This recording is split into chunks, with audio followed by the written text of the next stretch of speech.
Hello everyone and welcome to the Music Professor channel. I'm here with my brilliant assistant Loki, who still divides the room. I mean, 90% of you like Loki, and then occasionally I get this comment saying, please get rid of the distracting dog. But you know, even if you find him a bit distracting, he normally just plays his part down there, and occasionally he wanders off. But you know, ignore him if you don't like him, and if you do like him, he's entertaining. Now, today I'm picking up on Beethoven 9 because the last video I picked up on Rack 2 and I thought, you know, it's important now, the new year, to just tie up a few of the old loose ends that we left last year. I started Beethoven 9. I got so many of you writing in to say you wanted a sequel, and so today's the sequel, and it's going to be quite detailed and sort of hefty and serious, but you know, it's Beethoven 9. And the thing is, I get really fed up with this notion of classical music as some sort of trivial thing that's sort of Andre Rieu-ish, all with all respect to him, but you know, it's like light music or something. It just is not, it's literature. And Beethoven is like Shakespeare, and anyone who admires Shakespeare or great literature has to admire Beethoven because he's a huge artist. And the Ninth Symphony, I mean, this first movement, could anything be more serious in that kind of King Lear-ish way? Absolutely serious, like a monumental sculpture, like some kind of great granite-like thing that you've got to grapple with, and it takes you by the scruff of the neck, and it's not light, it's literature, it's serious, it's a serious piece of art, and that's how classical music works, and that's how people need to respond to it. I get so fed up with so many clever people now who kind of know their literature, they know about fine art. You get this on University Challenge. Ask them a question about classical music and they have no idea what it is. This is lamentable. Come on, this is one of the most famous pieces of classical music. So please, people, those of you who don't yet know about classical music, it's a really important body of human thought that goes into some of the greatest achievements of human activity in history, and it's just essential. So Beethoven 9, great artwork. Let's get into it. Now, we left in the first video, which I implore you to watch because otherwise this won't make any sense. In the first video, which we made a few months ago, and the link is below, we dealt with the amazing opening where the cosmos seems to kind of spring into being, and it's just amazing. But I'm not going to reiterate any of that. And we left it at the beginning of the second subject. And someone asked me a really, really good question. I mean, there were thousands of good questions, but something that struck me was this question, which was, so this is Fritz B 3978. If you're watching Fritz B, this is you. And you asked me, I have to say honestly, that I really don't get turned on by classical music, so I hope I've answered some of that a minute ago. And then you say, it just doesn't land anywhere. Part of the reason is that we went from this great strong opening, so this was a reference to the amazing opening of Beethoven 9, to what looks to be this frilly little section about to come up, and with not enough information to set me up to want to flip to it. So I'm very intrigued to learn more and see if I can develop an appreciation. Okay, so Fritz B, and for many others who probably feel the same way as Fritz B, we've got to look at the second subject group of ideas and try and make sense of what Beethoven's doing here. So the first subject, as Fritz B points out, is so strong and elemental and sort of thrilling and cosmic that it sort of makes sense, I think, to all listeners. But this second group, less so, because it's a kind of narrative journey. I think Beethoven, much more than people realise, was hugely indebted to Mozart. When he was a very young composer, I mean in his early 20s, he was sent to Berlin from Bonn, and the Count Waldstein wrote in his notebook, he said, I send you out to go and receive the spirit of Mozart from the hand of Haydn. So he was packing him off to Vienna. Mozart had just died, but he was being sent off to have lessons with Haydn. He didn't get on with at all well, but the idea was that he'd receive the spirit of Mozart from Haydn. So Beethoven, from right at the beginning of his career, sensed that the mantle was falling to him like a kind of, almost like a divine like a laying on of hands, the spirit of Mozart through the hands of Haydn, and he took it so seriously. I love the fact that we all think of Beethoven as a great rebel, but in some ways he's like this wonderfully dutiful, he's like a kind of dutiful monk or something, just kind of receiving the vocation. It's fascinating. So he goes to Vienna and receives this thing and really understands his position as inheritor of that sort of Viennese thing from Haydn and from Mozart. But it's Mozart, it's the spirit of Mozart that's so essential to him. And I think even at the end of his life, with the Ninth Symphony, he's still got Mozart in his sights. And the thing with Mozart is that Mozart would pack his sonata form with loads of ideas. Very often the second subject group has idea after idea after idea, and they all have a slightly different character. In Mozart's case, a very different character. Let's just have a look at these. What did Fritz B call them? What Fritz B calls the frilly little sections. We'll go into the frilly little section and we're going to see what happens. So the first idea is this lovely, after all, a kind of implacable, sort of dark, strict character of the opening, you know, with all these, do you remember all these kind of toccata-like things and these Baroque rhythms? We get into this lovely, relaxed, sort of Viennese, pastoral character. Beethoven's very much he loves the outdoors, you know, the Pastoral Symphony. It's very much got that character with the horns and the woodwind sort of playing these lovely melodies. And of course, I'm not the first person to notice that this idea, that tune is very like, isn't it? Have you noticed that? Da da da da da da da da da da. I mean, it seems very likely that that's what's going on. So there's a hint, like a sort of foreshadowing, a prefiguring of the great theme of the last movement in this little pastoral idea that we hear. And we just hear it twice. So we hear it in the woodwind, then the horns, and then so it sort of gets played 3 times, and then the bass is coming on that A. It's rather wonderful, and a new idea, and this is like an antiphonal thing.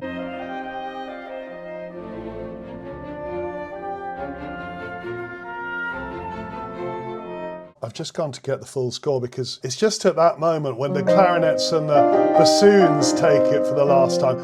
And then all the strings, this is almost like Tchaikovsky, the way he brings all the strings in together. So the strings do this. Da, ba, ba, ba, bum, ba, ba, ba, ba, bum. It's marvellous, this. Da, da, da, da, dum, ba, ba, ba, ba, ba. So there's real kind of energy about it. And then they break into 2 groups. There's a group 1, group 2, so that it becomes a sort of antiphony of strings. Marvellous. Over the top of that, there's this thing where this lovely tune kicks off. So it goes, clarinets and bassoons go, and then oboes and flutes answer, and then clarinets and bassoons, flutes and oboes. So there's this lovely dialogue. Then they play a variation on that. A characteristic of late Beethoven to sort of immediately go into a little variation. So if I play it from this piano version, there's the antiphony with the strings underneath, and there's the antiphonal thing underneath, and then this third idea, which is kind of just this lovely sequence, G minor,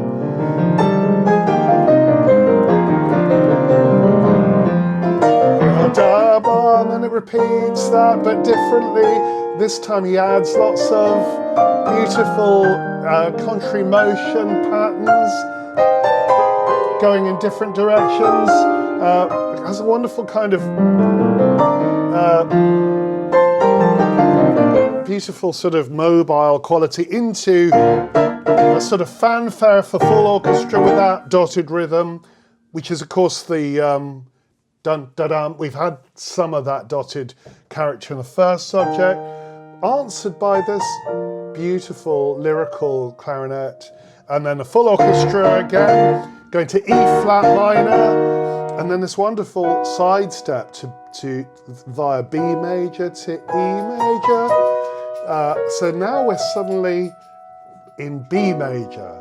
We've stepped up from B flat major to B major. Funnily enough, there's the same tension in the Hammerklavier Sonata between B flat major and B major. Beethoven really loves that particular sort of colour. B flat, B major, again that sort of pastoral character, and he sort of sits here in this wonderful kind of Arcadian B major for 4 bars, and then this weird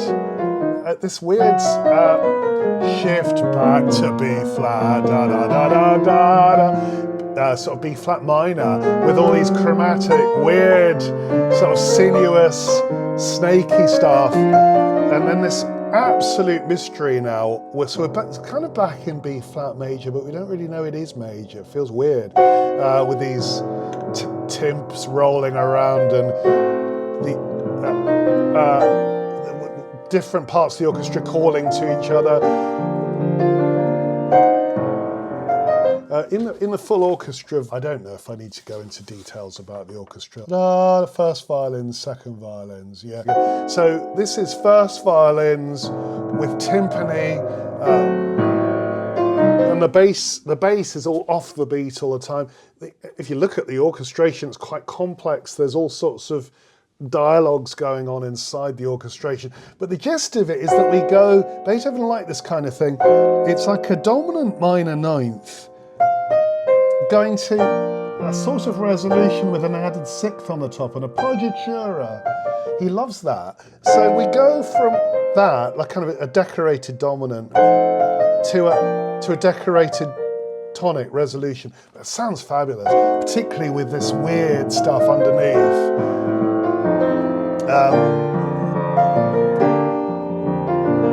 And then he does it again.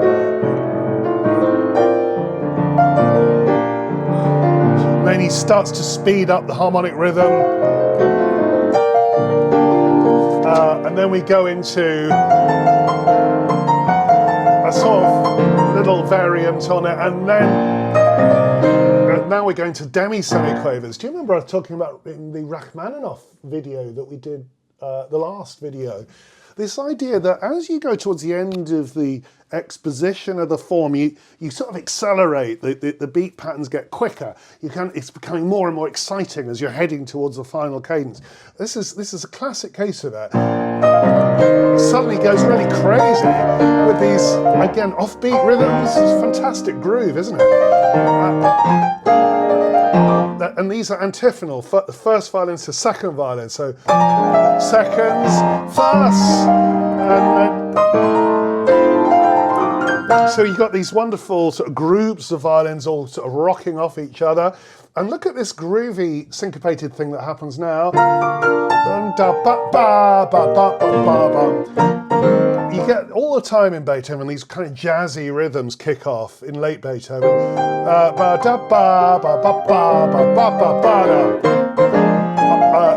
Little oboe, woodwind, bassoon, a little canon. Then we get these funky sort of bluesy chords. Full orchestra. And then finally, B flat major, sort of fanfares its way up the arpeggio to the top and back down. And it's very formal, very kind of rhetorical end of exposition. So you need that. It's like we've now finished the opening of the story. Scene 1 is over. This is how sonata form works, you know.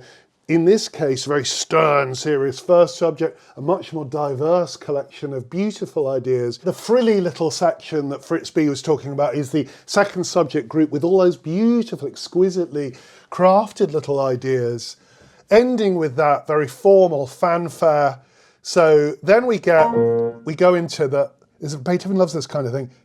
So you think you know where we are. He's made this big fanfare. Of course we know we're in B flat, and then he just steps down, and that pulls the rug from under you. You don't know where you are. You thought you were in B flat, and then he does a semitone drop. It's like Shakespeare, the way he'll suddenly. It just is a very dramatic thing. You just pull the sense of certainty away, and we're suddenly here with this kind of weird thing, and suddenly you go, oh right, I know where we are. Back to the beginning.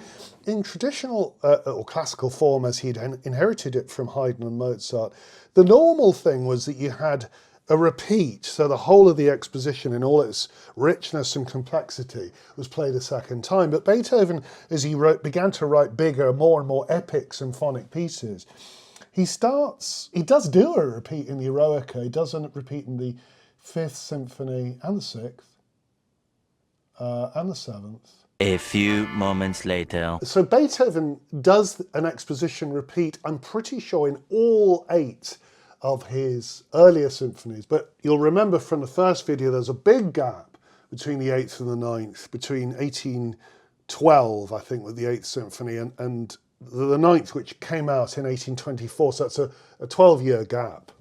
In other words, it took him as long to kind of sort himself out and get the 9th Symphony written as pretty much the entire first 8. They were all written within 12 years. And then it took another 12 years before the 9th came out. So, and when he wrote the 9th, he breaks with that tradition because he doesn't have the exposition repeat. I think the audience would have expected one, and they sort of think to themselves, oh yeah, right, this is the opening. Well, it isn't. We hear the theme of the opening, and we kind of think, okay, we know where we are, back into the mystery, and then he does that. Isn't that amazing? D major, fantastic.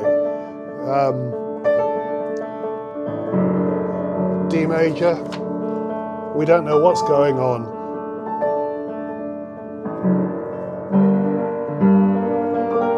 Bassoon.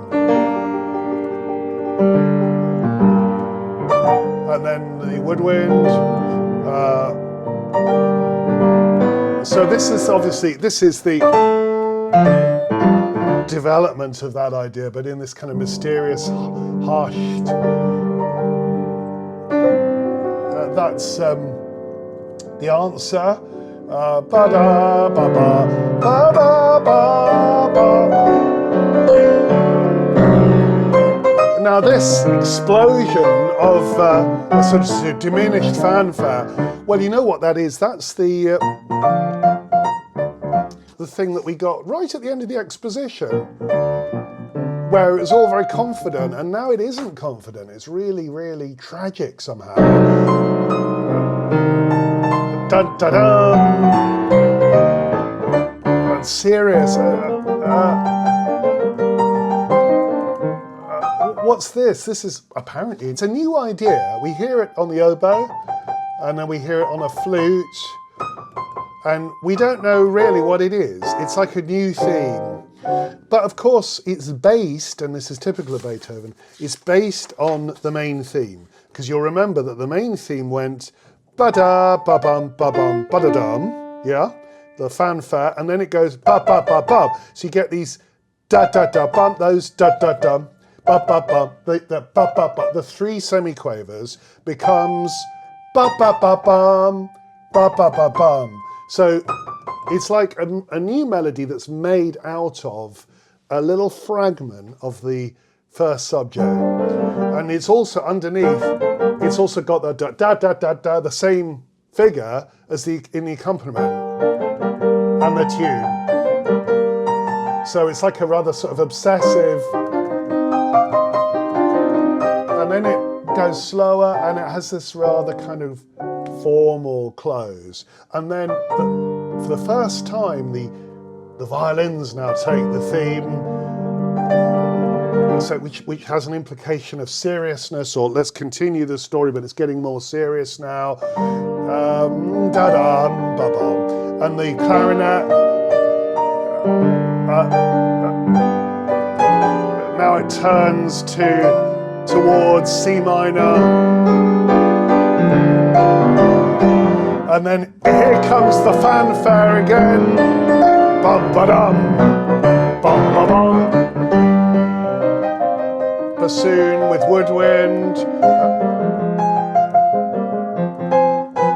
Here's a formal kind of close again in C minor. That is repeated with a full orchestration. And then we plunge into, it's like, right, now we really get going. This is a kind of double fugue. Beethoven loved fugues, particularly in his late years when he started studying a lot of Bach and Handel and Baroque genres in general.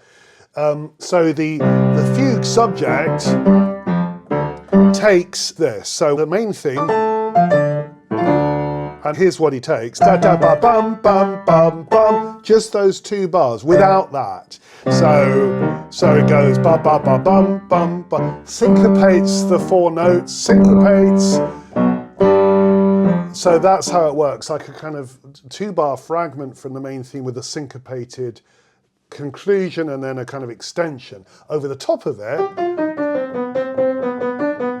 da da ba ba ba ba ba ba. He has that. So the da da da da da da da comes from this tiny little bit in the exposition. Do you remember this weird, mysterious thing?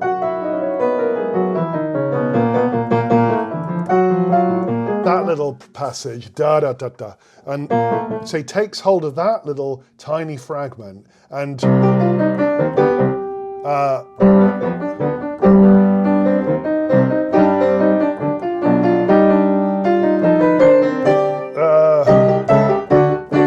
the second voice comes in.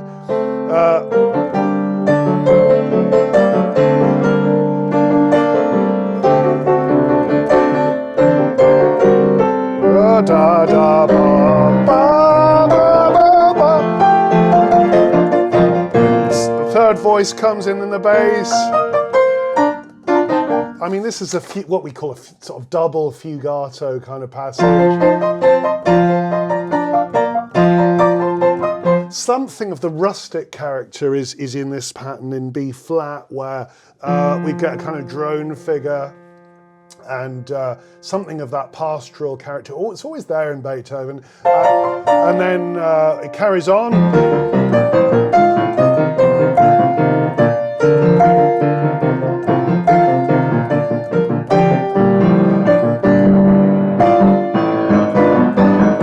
Then that's getting quite sort of mysterious. It's kind of moved into this diminished territory.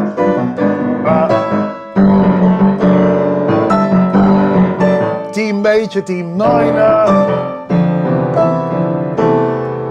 A minor. It's weirdly kind of mobile. You don't quite know where you are.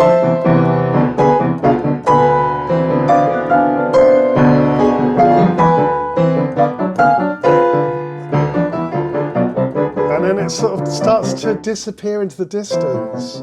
Da da da, da da da da.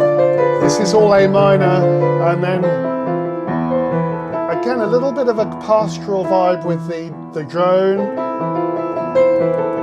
but sort of melancholy, as if you're sort of lamenting in the countryside somehow. But all that kind of fugal power is kind of turned into this beautiful melancholy rhapsody. And look at this wonderful thing.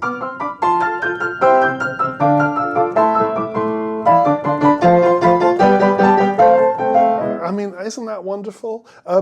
You get modulations a little bit like this in the wonderful scherzo that I hope we'll look at some point. So we go from F to C to D to A minor, or plagal in that case, going up a third, G major, F, landing on E, the dominant of A minor.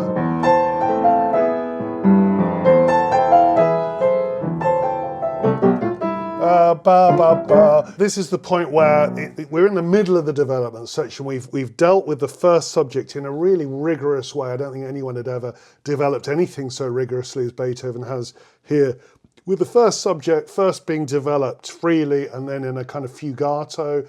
Then he kind of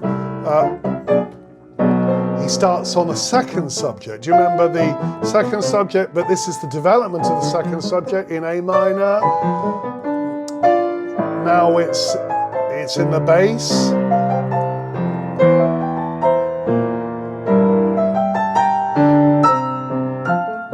Right, and then we hear it in a kind of decorated form. Ba ba ba ba ba ba ba. And now we've got these pedal notes, sort of pastoral pedal notes again.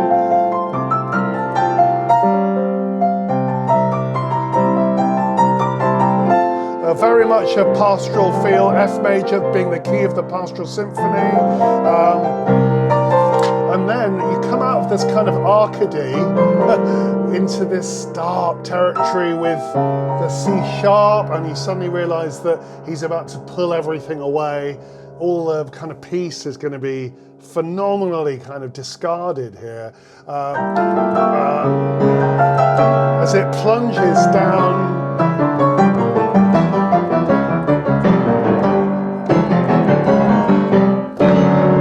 The weirdest moment in the history of symphonic music here, where we arrive at D major, the whole orchestra is kind of on fire. There are all these scrubbing strings. It's absolutely manic.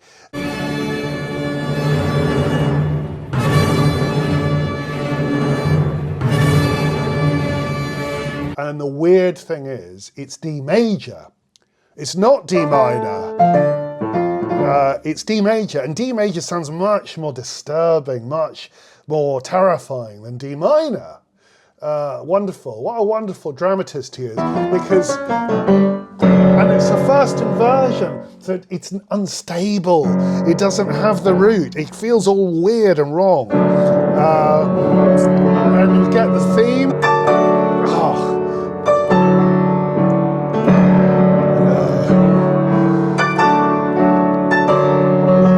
Ba-bum, ba-dum, ba-dum, ba-dum, ba-ba-da, ba-ba-ba, ba-ba-ba.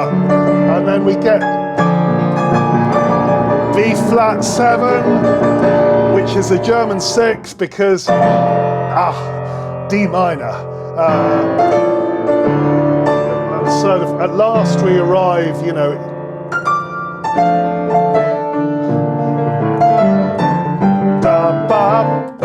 everything's kind of rewritten here with this kind of ba da da da da da da ba da da, this kind of weird unstable bass, still with the hint of D major about it. Bum bum ba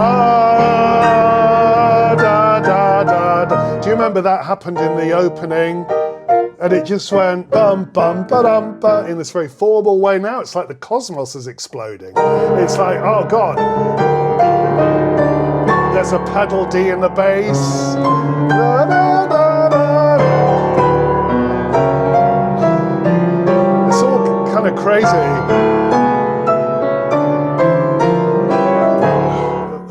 Yeah, sort of, not quite. Wonderful use of the pedal with all these weird, completely logical but also terrifying sort of contrary motion things. And then out of that chaos and horror comes our pastoral. Oh, it's so beautiful, D major. And there it really is sounding like the Ode to Joy, isn't it? Da da da da da da da da da. There it is.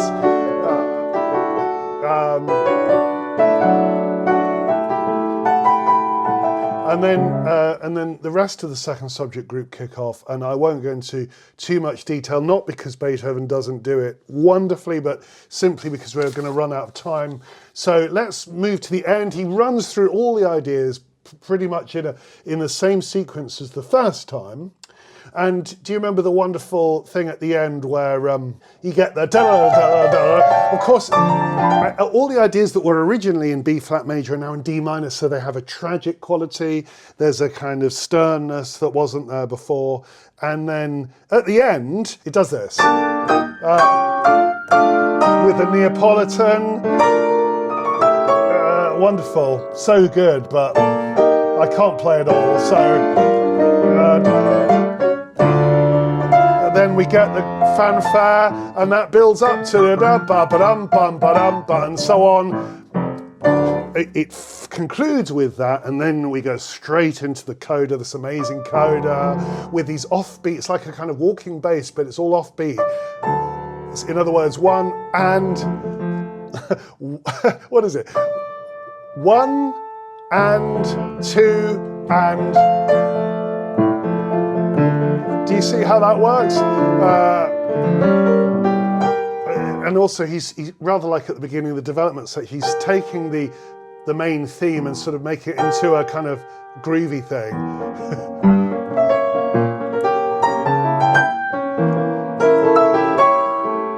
And it's also very contrapuntal. We got all these kind of sort of different versions of the main motif in different parts of the orchestra. We're turning to C minor, now we're turning to da-da-ba-da towards F, going round the circle of fifths, now the diminished da-da-da-da, when you sense it's getting more serious, da-da-da-da-da-da-da.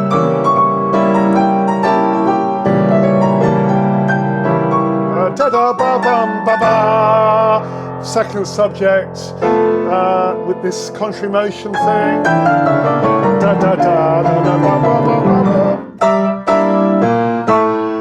Here it is again.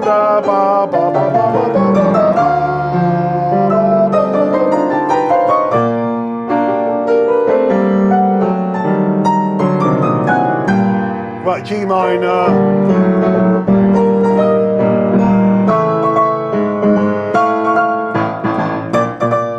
And then for the final appearance, the strings hold this A drone and the horn goes. And here's the last, you know, if you've doubted me about pastoral, the pastoral topic in the piece, here it really is in all its glory. The horns, the drones, the second horn going da-da-da like a bagpipe is pure pastoral idiom, because pastoral for Beethoven represents Arcadia, like a perfect place, and every time he introduces it, always gets destroyed. It always gets the dark tragedy takes over. So here it is in its most peaceful form. Da da da.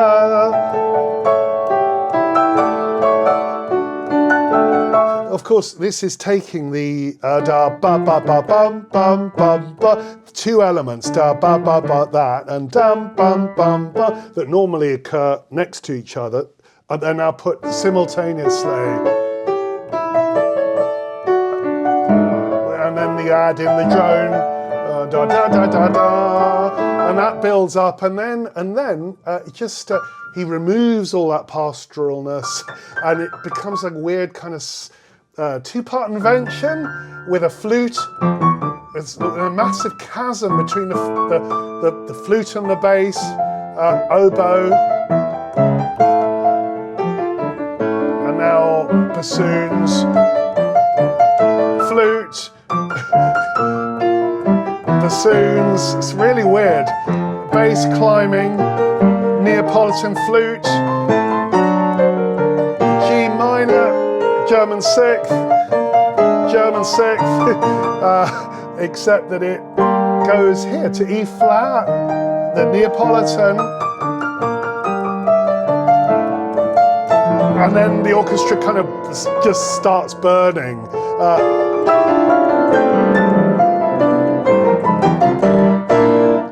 And then he repeats that with the contrary motion version, which ends up with this rhetorical cadence which we heard in the development section.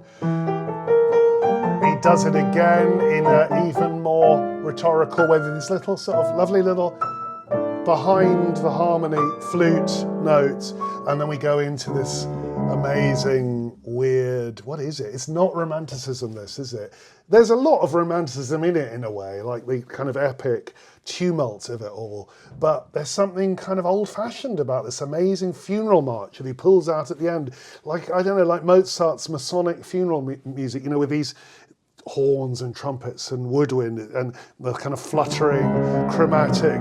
It's a Passus Duriusculus, the symbol of tragedy, like Purcell's Dido's lament, you know, there it is. It's always been a lamenting pattern. And then he just brings out this wonderful funeral march thing. I mean, Mahler was obviously influenced by this. Not that it sounds like Mahler, but the idea of this kind of absolute tragedy. Do you remember at the end of Hamlet when you have seen, it talks about muffled drums and, you know, Hamlet's coffin is brought out. It's like that. It's very Shakespearian somehow. Right at the end. Fantastic. And the rhythm changes.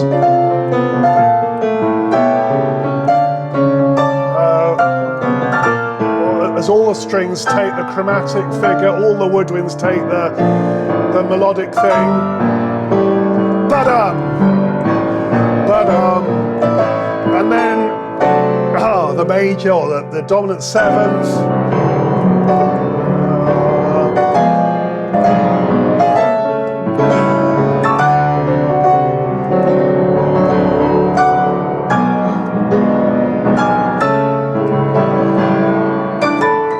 Main theme,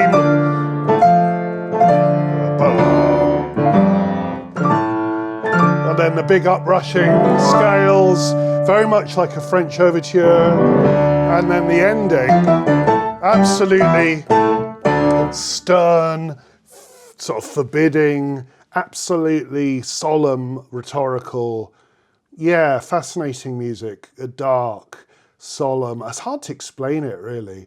It has a sort of Shakespearian, implacable, tragic quality. Magnificent, not sentimental, just stern and dark, really. And just these Arcadian moments where you glimpse the possibility of joy or the possibility of peace, but they're always swept aside. And that's the first movement of the Ninth Symphony, and what an amazing thing it is. And if you want more about the Ninth Symphony, we can do more. So let me know in the comments. What do you think about the Ninth Symphony? Yeah, tell me your thoughts. I'd really love to hear. As always, you write such brilliant things, and it'd be wonderful to read those. And if you like the channel, please like and subscribe. Press the little bell that gets notifications. And if you feel in a generous mood, because the content here is unusual, in a good way, if you feel enriched, if you feel, you know, this kind of depth of discussion about Beethoven is something that is important, feel free to just donate to the channel. You can do that via Ko-fi, or you can become a patron. As always, your generosity is massively appreciated. Your lovely comments are appreciated.